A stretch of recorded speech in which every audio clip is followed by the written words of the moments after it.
taka tvö. Herðu, eftir, frekar dapra frammistöðu á móti Ármanni sem að þurfti kannski ekkert að koma mikið óvart. Erfitt að gíra sig upp í leik sem skipti engu máli. En þá var væntanlega mikilvægt að koma með flotta frammistöðu hér í kvöld og þú fékkst bara flotta frammistöðu, ekki? Jú, algjörlega. Planið var að dreifa álagi og bara, og setja góða frammistöðu á báðum endum vallarins og ég myndi segja að það bara gengi upp, sko. Það var svolítið svona jafnræði með þessu í fyrri hálfleik en svo tókum við þetta bara yfir í seinni og bara mjög sáttur við mína menn. Er það ekki bara nokkuð ljóst, þegar þú færð svona framlag eins og Unnsteini þá hlýtur að vera ansi erfitt að eiga við þetta lið? Jú, Unnsteinn kom flottur inn og nýtti sín séns bara mjög vel og gert þetta áður í vetur, þannig að Valur Orri, Raggi, Nökkvi og sem kom inn á bekknum gerðu vel. Og við náðum að dreifa álaginu eins og planið var, þannig að þetta gekk bara fullkomlega upp, sko. Og allir þannig sé heili fyrir utan Arnór en þú gefur Danunum frí í kvöld en ef þetta hefur úrslitaleikur þá hefði hann spilað. Já, bara stresskópað að maður fengi smá pásu til að ná einhverju, skilur, ég segi bara já með hann þegar hann biður mig, sko. Þannig að og bara, ef þetta hefði verið eitthvað svona leikur sem við yrðum að vinna og verið úrslitaleikur þá hefði hann spilað, þannig að þetta er bara svona varúðarástæðanir eins og heitir. Hverju vildu þakka þennan deildarmeistaratitil?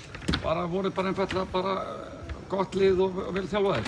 Já, bara vel sett saman lið og bara við erum alltaf lent í brasi í vetur, varðandi mannskap og allt það og ég meina þetta leit ekki vel út þegar ég kem heim frá Póllandi Þetta var ekki basic. Daniel mættur og Kani og við erum 6 á æfingunni, þannig að skilur við henni, þetta hefur líka smollið hjá okkur, við svona, einhvern veginn bara, þegar á hefur svona reynt, þá hefur við svona gert bara vel en bara hálna vekk á hafið, skilur við. Það var vel við þið ekki.